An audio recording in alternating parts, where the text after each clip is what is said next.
Hello दोस्तों, आप सभी को देहाती स्टडी पॉइंट में स्वागत है। दोस्तों लोग डिलेड एग्जाम में पूछे जाने वाले साइंस का वीवीआई क्वेश्चन के बारे में जिक्र करेंगे। तो चलिए दोस्त, वीडियो क्या करते हैं, शुरू करते हैं। लेकिन वीडियो को शुरू करने से पहले आप लोगों से रिक्वेस्ट है कि वीडियो को शुरू से लेकर अंत तक देखिएगा। चलिए तो हम लोग पहला नंबर क्वेश्चन की ओर बढ़ते हैं। तो पहला नंबर क्वेश्चन क्या कह रहा है, देखिए तो कह रहा है कि पराबैंगनी किरणों को अवशोषित किया जाता है। यानी इसमें से कौन सा परत है जो पराबैंगनी किरणों को अवशोषित करता है। तो आप लोग सबसे पहले समझिए ये पराबैंगनी किरणें होती क्या है। तो सूर्य से जो भी ऊष्मा उत्सर्जित होता है ना, तो सूर्य के माध्यम से बहुत सारे हानिकारक किरणें होती हैं जिसको पराबैंगनी किरण कहा जाता है। तो वही कह रहा है कि इसमें से कौन सा मंडल है या कौन सा परत है इसमें क्या कर रही है, पराबैंगनी किरणों को अवशोषित करती है।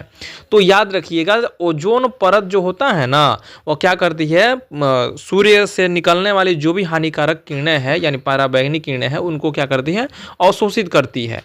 चलिए आगे बढ़ते हैं। दूसरा नंबर क्वेश्चन है कि पीतल किसका मिश्र धातु है। तो याद रखिएगा कॉपर और जिंक का है। कॉपर और जिंक को मिला के क्या किया जाता है कि पीतल बनाया जाता है। तो इसका ऑप्शन नंबर क्या हो जाएगा दोस्तों, बी हो जाएगा।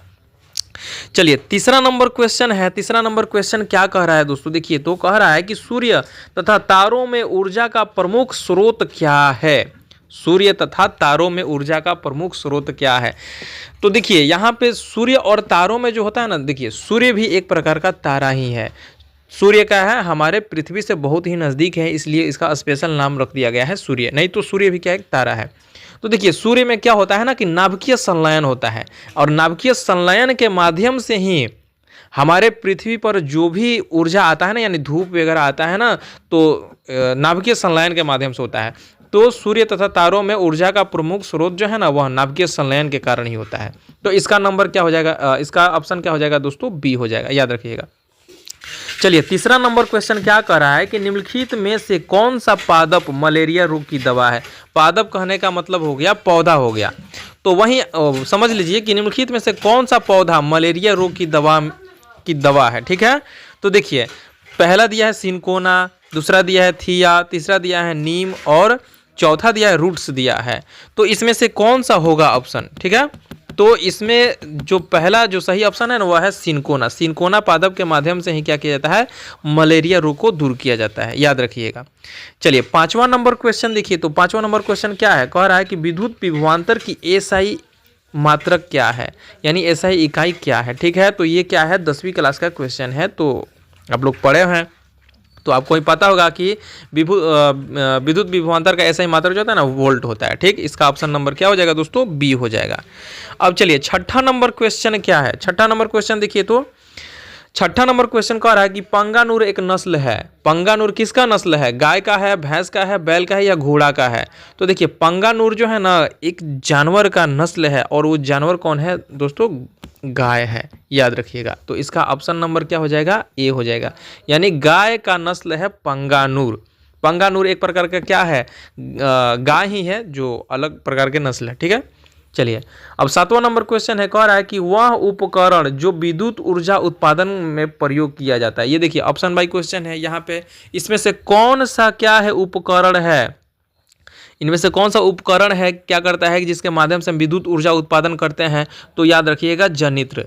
जनित्र कहने का मतलब हो गया कि जनरेटर, हम लोग आम भाषा में बोलते हैं ना जनरेटर। तो जनरेटर का उपयोग करके हम लोग क्या करते हैं, विद्युत ऊर्जा उत्पादन करते हैं।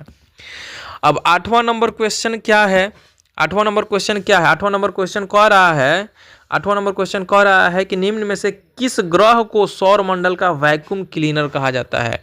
ऑप्शन ए है बृहस्पति, ऑप्शन बी है शनि, ऑप्शन सी है अरुण और ऑप्शन डी है वरुण।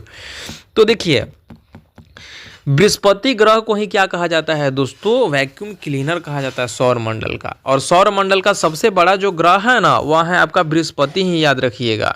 सौर मंडल का सबसे बड़ा ग्रह जो है ना, कौन है दोस्तों, बृहस्पति है। तो सबसे छोटा ग्रह कौन है, तो सबसे छोटा ग्रह आपका बुध ग्रह है। ठीक है, इतना क्लियर हुआ। अब चलिए आगे बढ़ते हैं, आगे बढ़ते हैं। तो यहाँ पे हम लोग देख लेते हैं 9th नंबर क्वेश्चन।